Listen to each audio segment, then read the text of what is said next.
안녕하세요 여러분, 모나모 한솔입니다. 오늘 컨텐츠의 이름은 내가 독일에 온 이유인데요. 여러분들께 제가 왜 지금 이곳 유럽에서 살고 있는지를 알려드리고자 합니다. 흥미로운 내용이길 바라며 그럼 시작합니다.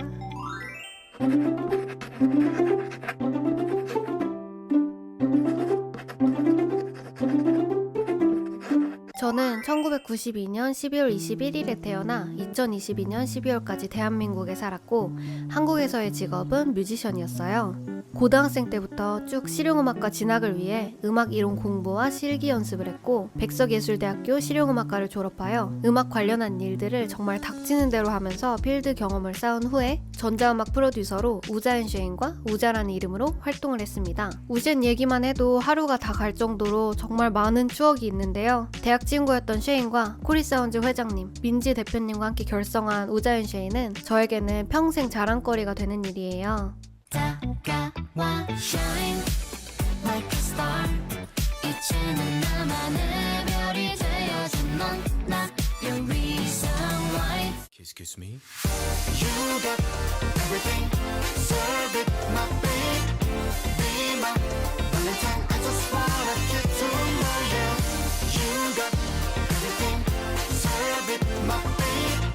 Be my only one, I know you can stay there all night.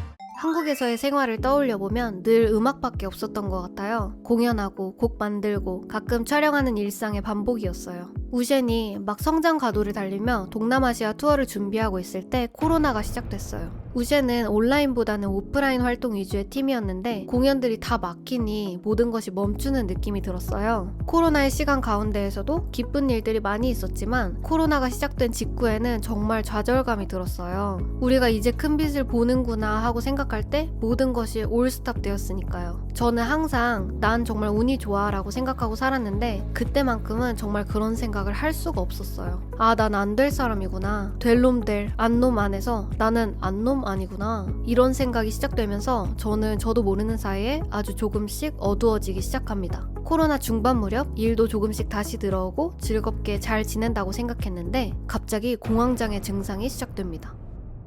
그때 한창 제 머릿속은 인간은 왜 태어났을까? 죽고 나면 어떻게 되나? 라는 삶과 죽음에 대한 궁금증이 완전히 저를 사로잡았을 때였어요. 저는 어렸을 때부터 삶과 죽음에 대해 관심이 많아서 저런 생각들을 많이 하기는 했는데 그때는 정말 끝장을 보고 싶다는 생각이 들어서 온갖 철학책들을 들여다보면서 불교와 니체에 완전히 심취해 있었어요. 제 인생은 니체의 위버맨시, 초인사상으로 가득 찼고 내가 초인이 되고 해탈을 얻겠다 하는 인생의 목적을 가지고 살았어요. 그러다가 니체의 토리노의 말 사건에 대한 이야기를 접하게 됩니다.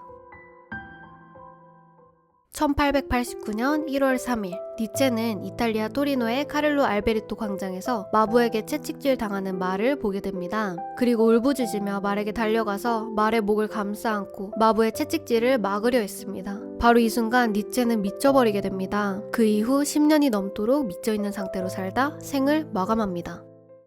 이 이야기가 사실인지는 아직도 밝혀진 바가 없지만 이야기의 사실 여부와 상관없이 이 이야기는 저를 완전히 무너뜨리기에 충분했어요. 저는 니체의 말로를 알게 된 후 인간은 죽어도 위버맨시 사상을 이룰 수 없구나, 절대로 초인이 될 수 없구나 라는 생각을 했습니다. 이 생각이 스친 후 저는 삶의 목적을 완전히 잃은 사람이 되었어요. 초인이 되는 것이 목표였는데 그게 얼마나 불가능한 일인지 깨닫게 되니 삶에 대한 의욕이 한 번에 사라지더라고요. 삶에 대한 의욕이 사라지니 자연스럽게 제 머릿속에는 굳이 왜 살아야 되지? 라는 생각들이 문득 스쳤습니다. 그때 저는 사람들이 스스로 목숨을 끊는 이유가 죽고 싶어서가 아니라 살고 싶은 이유가 하나도 없어서, 희망이 하나도 없어서라는 깨달음을 얻게 됩니다. 계속 그런 상태가 지속되다 보니 저는 제가 무서워지기 시작했어요. 아, 이러다가 진짜 죽을 수도 있겠구나 라는 생각이 들었기 때문이에요. 그리고 정말 죽음이 가까이 있구나 라는 것을 실감하게 되어 죽음에 대한 공포 때문에 밤이 되면 숨이 안 쉬어지는 증상을 경험하게 됩니다. 그때 죽음이 너무 두려웠는데 그 당시에 미팅들을 다닐 때 상대방이 기독교인이면 계속 죽음에 대해 물어보고 다녔어요. 저는 기독교를 별로 안 좋아했는데 그때는 이상하게 제가 아는 크리스찬들의 얼굴이 떠오르면서 아, 그들은 죽음을 두려워하는 얼굴이 아니지, 이런 생각을 많이 했던 것 같아요. 아무튼 계속 공황장애에 시달리던 중 함께 음악 일을 하던 베이시스트 선생님과 몇 년 만에 진짜 딱 하루 만날 일이 생겼어요. 일 때문에 만난 거여서 딱히 대화거리가 많지 않을 것 같았는데 그 당시에 제 기억으로는 그 선생님께서 독실한 크리스천이셨고 목회를 준비하신다고 신학대학원에 가신다는 이야기를 들은 적이 있어서 선생님 어떻게 돼가시냐고 여쭤봤더니 목사님이 되셨고 얼마 전에 교회를 세우셨다고 하셨어요. 그래서 저는 또 여쭤봤죠. 기독교인들은 죽음을 두려워하는 얼굴이 아닌데 그게 어떤 원리로 가능한 건지. 저는 요즘 밤마다 숨이 안 쉬어지고 공황장애 때문에 힘들다고도 말씀을 드렸어요. 그랬더니 목사님은 성경 말씀을 알려주시면서 왜 우리들이 죽음을 두려워하지 않는지, 왜 우리는 영적인 존재인지에 대한 말씀을 해주셨어요. 그동안 함께 일하면서 많은 말씀을 해주셨는데 그때는 그렇군 하고 귓등으로도 안 들었거든요. 그런데 전날에는 모든 말씀들이 아 진짜 그렇구나 하면서 제 마음속으로 들어오는 거예요. 그때 목사님께서 교회 나오라고 안 할 건데 이번 주에 한번 와서 기도를 같이 해볼까? 이렇게 하시는 거예요. 평소 같았으면 당연히 거절했을 제안인데 그때는 무슨 일이 있어도 교회에 가야겠다라는 생각과 죽어가는 나를 위해 기도해 주신다니 정말 감사하다 이런 생각이 들어서 정말 오랜만에 교회에 가보게 되었고 저의 인생은 그날 이전과 이후로 완전히 손바닥 뒤집듯 바뀌게 되었어요. 그때 처음으로 눈물을 펑펑 흘리며 회개 기도를 하게 되었는데 제가 내뱉은 말은 저와 같은 사람들을 위해 살겠습니다. 감사합니다 였어요. 그 후로는 공황장애는 완전히 거짓말처럼 사라지고 삶의 이유를 다시 찾게 되니 죽고 싶다는 마음도 당연히 완전히 사라지게 되었어요. 마음에 하나님이 주신 소망을 품고 살아가던 중 지금의 남편을 만나게 되었어요.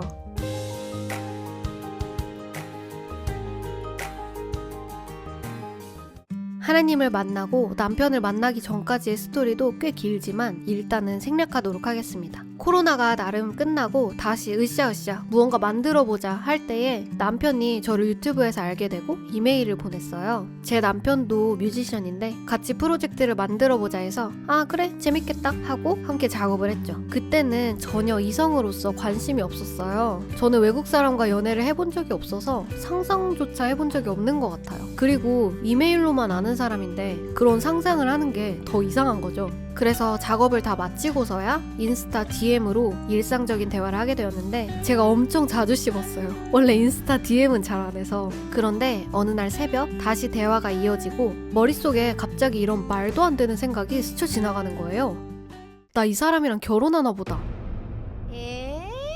얼굴은 인스타에서 봐서 이제 알지만 실제로 만난 적도 없는 남자랑 결혼할 것 같다는 생각이 들다니 나 정말 미친 거 아니야? 라고 생각했어요. 정말 말도 안 되는 생각인 것 같았는데 또 너무 강력한 느낌이 드는 거예요. 그래서 아, 나 이 사람이 있는 곳에서 살겠구나 싶어서 그때부터 정말 무슨 정신이었던 건지 마음을 아예 굳히고 부모님께 말씀드렸어요. 엄마 아빠 나 이 사람이랑 결혼할 것 같아. 프랑스인이고 독일에 살아. 아직 실제로 못 만났어. 9월에 한국에 올 거야. 엄마 아빠 입장에서는 이게 웬 날벼락이에요. 자기 딸이 아직 만나보지도 못한 남자랑 결혼한다는데. 근데 저희 엄마 아빠도 대단하신 게 처음에는 좀 황당해 하셨다가 제가 정말 진지한 걸 보고 바로 저를 믿어주셨어요. 저는 제가 결정한 일에 대해서는 앞뒤 안 재고 좀 밀어붙이는 스타일인데 부모님도 그런 저의 성격을 알아서 내가 이런 결정을 한 데에는 다 이유가 있겠지 라고 생각하시고 그냥 저를 믿어주셨어요. 지금 생각해도 정말 대단하신 부모님인 것 같아요. 더 웃긴 건 뭔지 아세요? 저랑 제 동생은 둘 다 국제결혼을 했답니다. 동생이 먼저 국제결혼을 했어서 부모님 입장에서 그나마 좀 덜 청천벽력 같았을 수도 있었을 것 같아요. 저는 참 운이 좋죠? 저도 제 자녀가 무언가 결정했을 때 제 부모님처럼 믿어주고 응원해주고 완전 서포트해주는 엄마가 되고 싶어요. 이제 이렇게 영상이 있으니 진짜 그렇게 살아야죠. 아무튼 기다리고 기다리던 남편의 한국 방문. 남편은 태어나서 유럽을 처음 벗어나 보는 거였고 정말 저희가 실제로 만나는 것 또한 그날이 처음이었어요. 그때 얼마나 두근두근했는지. 근데 불안한 마음은 없었어요. 막 그런 마음 들 수도 있잖아요. 아 실제로 봤는데 별로면 어떡하지? 이런 마음. 근데 그런 생각이 전혀 안 들고 그냥 너무 떨리더라고요. 게이트 문이 열리고 아 저 사람이 내 남편 될 사람이구나. 그 사람이 한국에 왔구나. 그리고 부모님께 소개해드리고 가족들 친구들 만나고 한국 관광을 엄청 재밌게 하다가 2주 뒤에 독일로 돌아갔어요. 그때 가기 3일 전부터 둘 다 눈물 콧물 범벅하면서 계속 울고 공항에서 놀고 정말 난리였습니다. 남편이 독일에 돌아간 후 본격적으로 비자를 알아보고 워킹홀리데이 비자 준비를 했어요. 1년짜리로 들어간 후에 결혼 비자로 바꿀 계획이었거든요. 비자 준비는 수월하게 됐는데 고양이 검역이 생각보다 오래 걸려서 제가 독일에 들어갈 때 한 번에 고양이와 함께 갈 수 없고 독일에 갔다가 한국에 와서 다시 고양이를 데리고 나가야 하는 일정이 됐어요.